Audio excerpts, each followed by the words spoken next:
اعوذ باللہ من الشیطان الرجیم بسم اللہ الرحمن الرحیم. صحیح ہے. ہماری بات چل رہی تھی نقوش امامت میں کس کی؟ امام محمد تقی علیہ السلام کی. اور اس میں دیکھیے کہ آپ کے دور کے خلفاء یعنی کون لوگ تھے جو آپ کے دور میں کیا تھے؟ خلیفہ تھے. کہنے نوے امام علیہ السلام اپنی امامت کی پوری مدت میں دو عباسی خلفاء یعنی مامون جو 193 سے 218 تک اور معتصم جو مامون کا بھائی مولانا. صحیح ہے. یعنی جو نوے امام کی بیوی تھی ام فضل، اس نے معلوم کیا کیا؟ جب نوے امام نے دوسری شادی کی سمانہ مغربیہ سے جو 10ویں امام کی والدہ ہیں، تو باقاعدہ ام فضل اپنے باپ سے شکایت کیا کرتی تھی. اس کی شان کے خلاف ہوا نا کہ اس کے رہتے ہوئے نوے امام نے کسی دوسرے سے شادی کی، تو اس بات کی کمپلین برابر کرتی تھی. تو اس کے باپ نے کہا جو چیز شریعت اسلامی میں حلال ہے میں اسے حرام کیسے کر سکتا ہوں. صحیح ہے. اس کے باپ نے اس کی بات کو نہیں مانا. سیدھی بات ہے، جو چیز شریعت اسلامی میں حلال ہے اسے میں حرام یا اس پر سزا کیسے دے سکتا ہوں؟ ٹھیک ہے. وہ نہیں چاہتی تھی کہ بغداد چھوڑ کے جائے، خراسان چھوڑ کے جائے، لیکن پھر بھی امام گئے، یعنی کچھ دن رہے. وہ یہ چاہ رہی تھی باپ کے پاس رہے، لیکن امام نے کہا نہیں میرے ساتھ ہی تمہیں چلنا ہوگا، اور امام لے کے گئے. سمجھ رہے ہیں. لیکن جب مامون کے بعد اس کا بھائی معتصم بنا تو اس نے اسی طرح سے اپنے چچا سے شکایتیں کرنا شروع کی. سمجھ رہے ہیں. چچا سے شکایت شروع کی، لیکن چچا نے اس کی بات پہ کان دھرا معتصم نے، اور امام کو قید میں ڈالا، پھر زہر دلوایا. اور معتصم 218 سے 227 کے ہم عصر تھے. ہم عصر. اسٹار پہ جائیے، آئیے دیکھیں اسٹار پہ کیا بتا رہے ہیں. بریکٹ میں مذکورہ سال خلفاء کا عہد حکومت ہے نا، یعنی وہ سال کے جس میں انہوں نے کیا کی ہے؟ حکومت کی ہے. اور ان دونوں خلفاء نے آپ کو مدینے سے بغداد آنے پر مجبور کیا. دونوں نے بلانا، مامون نے بھی آپ کو بغداد بلایا اور معتصم نے بھی بلایا. اسی کا تو واقعہ ہے امام محمد تقی علیہ السلام کا کہ بلا کے توہین کرتے تھے. توہین کا مطلب کہ بلایا اور بلانے کے بعد آپ کو محل میں آنے کی اجازت ہی نہیں دی. تو یہ توہین ہے کہ نہیں ہے؟ آپ کو بلایا جا رہا ہے، بلا کے انتظار کروایا جا رہا ہے. آپ کو انتظار کے لیے ایسا گھر دیا گیا کہ جہاں یعنی غریب لوگ ایسے جن کے پاس کچھ نہیں ہوتا ہے اس طرح کے لوگ، یعنی جھگڑ جھوپڑی میں کہہ لو، ایسے علاقے میں امام کو رہنے کے لیے گھر دے دیا. کیا آپ کے لیے جو گھر نہیں ہے وہ بن رہا ہے وہ بھی تیار نہیں. صحیح ہے. توہین کرنے کے لیے. اسی میں کا واقعہ ہے شاید ہمارے محمد تقی علیہ السلام کا واقعہ ہے کہ آپ جو ہے بچے کھیل رہے تھے، آپ وہاں کھڑے دیکھ رہے تھے، تو کہا تم کیوں نہیں کھیل رہے ہو؟ جب خلیفہ کا لشکر گزرا تو سارے بچے بھاگ گئے لیکن آپ کھڑے رہے. صحیح ہے. پھر وہ گیا تو ہاتھ میں مچھلی لے کے آیا اور پوچھا کہ یہ کیا ہے اس میں؟ امام نے فرمایا کہ اللہ نے آسمانوں میں کیا پیدا کیے ہیں؟ مچھلیاں پیدا کی ہیں. بادشاہ اس کا شکار کرتے ہیں اور ہم اہل بیت کا امتحان لیتے ہیں. تب جا کے وہ امام تقی علیہ السلام کو اپنے ساتھ لے گئے. ان دونوں خلفاء نے آپ کو مدینے سے بغداد آنے پر مجبور کیا. اور اسی سیاسی روش کے مطابق جو مامون نے امام رضا علیہ السلام کے ساتھ استعمال کی تھی، آپ کو بھی سرکاری نگہداشت میں رکھا. سرکاری نگہداشت یعنی سرکاری نگاہ میں، سرکاری نگرانی میں. مبارک اور پر برکت مولود. ہاں مولانا، نبی امام کو پر برکت مولود کہا جاتا ہے. کیوں کہا جاتا ہے؟ میں نے اس کی علت آپ کو بتائی تھی. کیونکہ 46 سال کی عمر تک 8ویں امام کی کوئی اولاد نہیں تھی. آئیے دیکھیے وہ بات یہاں پہ آ رہی ہے. امام رضا علیہ السلام کے خاندان اور شیعی اجتماعوں میں امام محمد تقی علیہ السلام بابرکت مولود کے عنوان سے جانے جاتے تھے.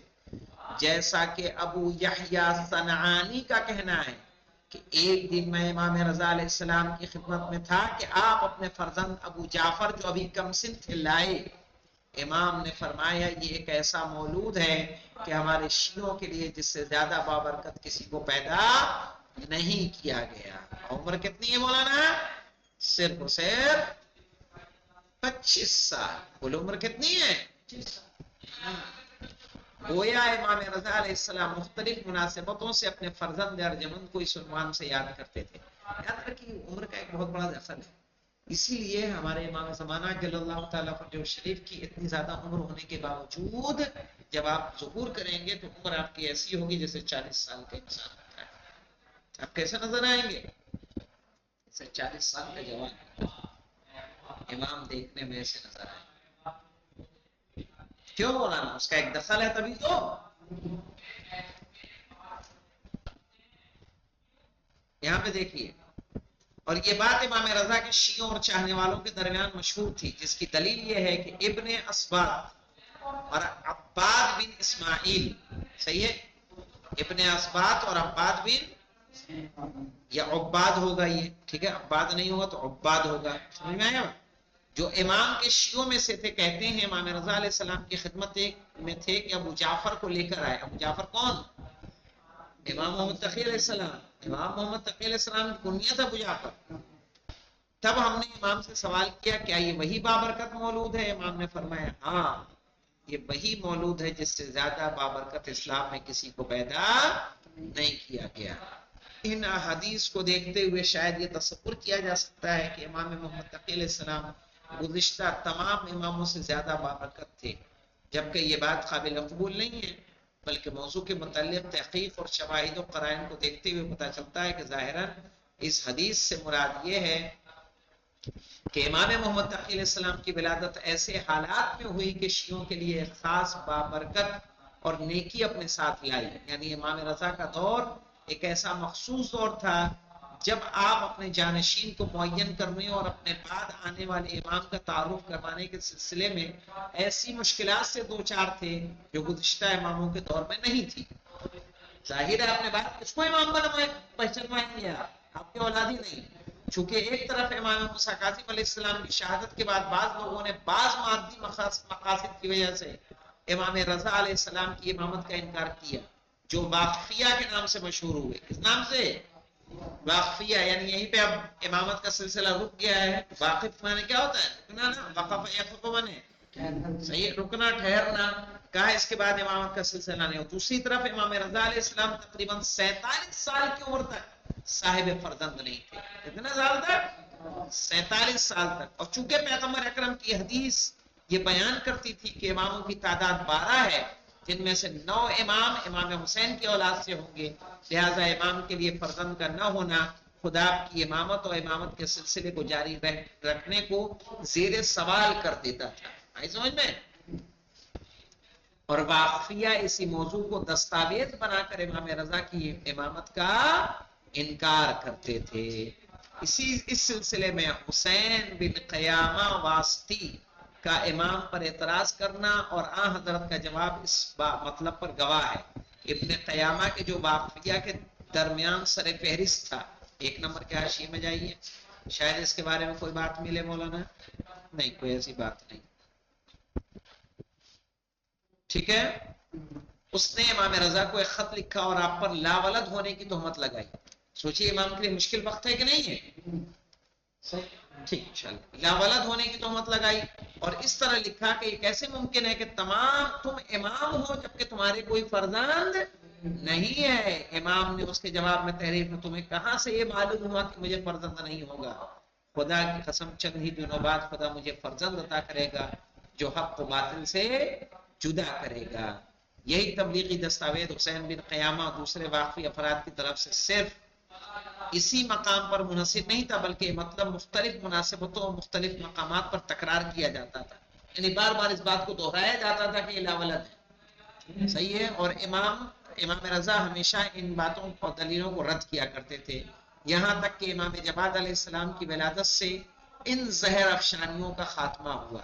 یعنی اس طرح کی زہریلی باتیں جو کی جاتی تھی تانے والی، ان کا خاتمہ ہوا اور امام رضا علیہ السلام اور آپ کے شیعوں کے موقف جو اس جہد سے ایک نازک موڑ پر تھے تقویت حاصل ہوئی اور تشیع کے چہرے کو بلندی اور اعتبار حاصل ہوا.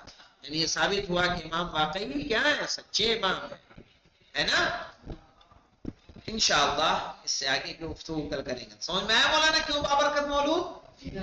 صحیح ہے. کیوں؟ کیونکہ ایک تو مذہب واقفیہ اور ان کے اعتراضات. لوگوں کا کہنا کہ بھئی کیسے امام ہیں جن کے بیٹے ہی نہیں ہیں، دوسروں کی مشکل حل کرنے کا دعویٰ کرتے ہیں، ان کے خود کے اولاد نہیں ہے. اگر ان کے ہاتھ میں اتنی قدرت ہوتی تو یہ اپنے بچے کے لیے دعا نہ کر لیتے اللہ سے. صحیح، مختلف طریقے کے اعتراض ہو سکتے ہیں. تو اسی لیے امام متقی علیہ السلام کی لقب کیا دیا گیا؟ بابرکت مولود. الحمدللہ رب العالمین. اب سوچیے کہ اماموں کو کیسی کیسی مشکلات کا سامنا ہوتا تھا. جی